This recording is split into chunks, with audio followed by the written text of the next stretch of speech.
Hi, welcome back to another video. The shoulder is the most mobile joint in the body, meaning it can have the highest degree of range of motion. But this can also come at the cost of joint stability. Shoulder mobility is important both from a strengthening and stretching perspective. We need strength to help support the joint and decrease risk of injury. We also need flexibility to maintain a pain-free range of motion. Your shoulders play a part in just about every single upper body movement. Your shoulder can move in multiple planes of motion and perform multiple functions, so any sort of limitation can be potentially dangerous and may even cause injury. But what makes shoulder mobility so important? How can you tell if your shoulders are adequately mobile, and how can you address it if they are not? I'm sharing with you in this video a few exercises to incorporate into your regular exercise routine. However, these are general recommendations and please seek further advice from your medical professional. If you like this video, please click the like button, please leave your comments below and share this video. Hit the notification bell so you won't miss any of my future weekly video release. Please also subscribe to this channel. This is completely free of charge but will help the channel to grow. Thank you. So, why is shoulder mobility so important? Now, we first need to understand that shoulder mobility itself requires adequate scapular mobility.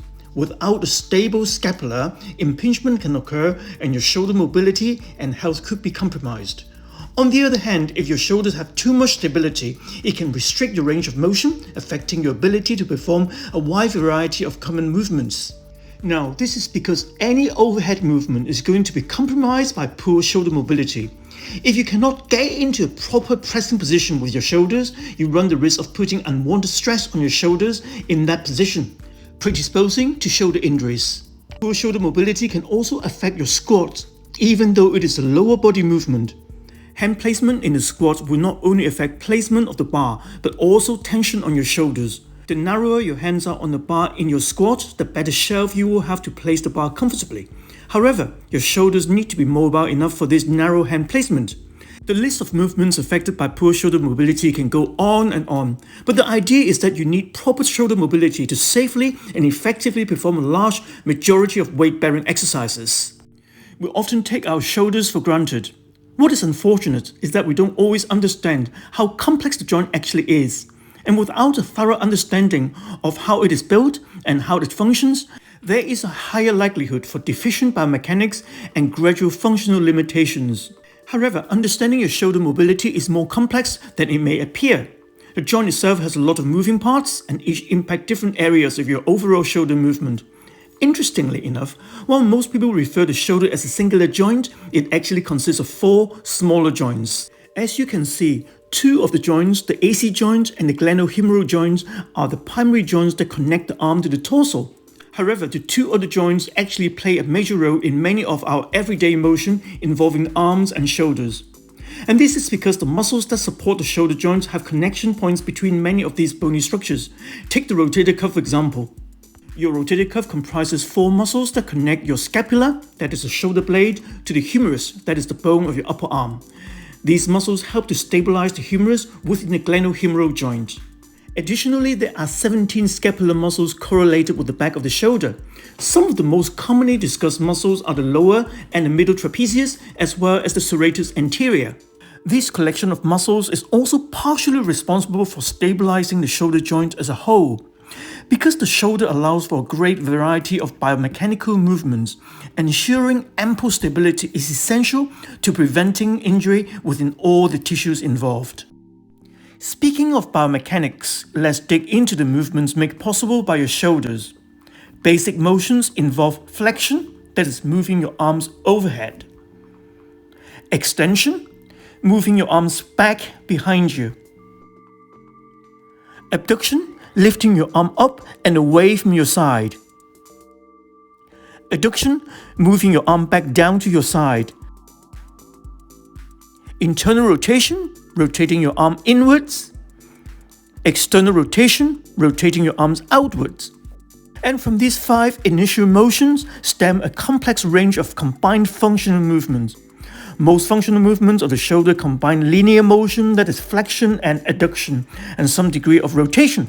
For example, when you move your arm behind your back and up towards your neck, you're using a combination of extension and internal rotation. And this is where exactly mobility becomes vital. The glenohumeral joint is a very shallow joint, like a tennis ball sitting on a tree. This results in more room for instability if the muscles aren't pulling their weights. So when you mix and match these motions with various biomechanics, planes of motion and level of activity, the shoulder has a lot of elements to account for. So you need to maintain good mobility of this glenohumeral joint and its surrounding connective tissues to effectively tolerate movement without compensating or causing further pain. The two common limitations at the shoulder joints are muscle weakness and muscle tightness. With muscle weakness, the issue primarily arises within the 4 rotator cuff muscles or in one of the many scapular muscles. Because rotator cuff weakness causes instability of the joint, the shoulder will naturally recruit the deltoid muscles to compensate for the lack of support. Unfortunately, while this may provide some degree of stability, it will affect the mobility of your shoulder joint. And if you present weakness in any of the scapular muscles, particularly the lower or mid trapezius or the serratus anterior, the shoulder will compensate by relying on the upper trapezius and the rhomboid muscles, and this will also impact on the mobility of your shoulders. We need to understand that shoulder mobility itself also requires adequate stability of the scapula. Without a stable scapula, impingement can occur and your shoulder mobility and health could be compromised. As for muscle tightness, people typically experience difficulty with the pec minor and the lats. The pec minor connects the rib cage to the shoulder blade. If these muscles grow tight, they end up pulling the shoulder blade forward, limiting its ability to move properly. Similarly, tight lats can limit the ability of the scapula to move downwards. And of course, muscle weakness and tightness isn't limited to just these 4 sets of muscles. Any of the shoulder muscles can become impaired and negatively affect your mobility. So how can you tell if you have good shoulder mobility? Well, there are many tests, but the one I find most effective is the Yoga Gomukhasana or cow face pose, or the reach test in the physio world. To perform this, you will start with one arm high overhead and the other arm low at your side. Now bend each of your elbows in an attempt to have both of your hands meet in the middle of your back. You should repeat this on both sides.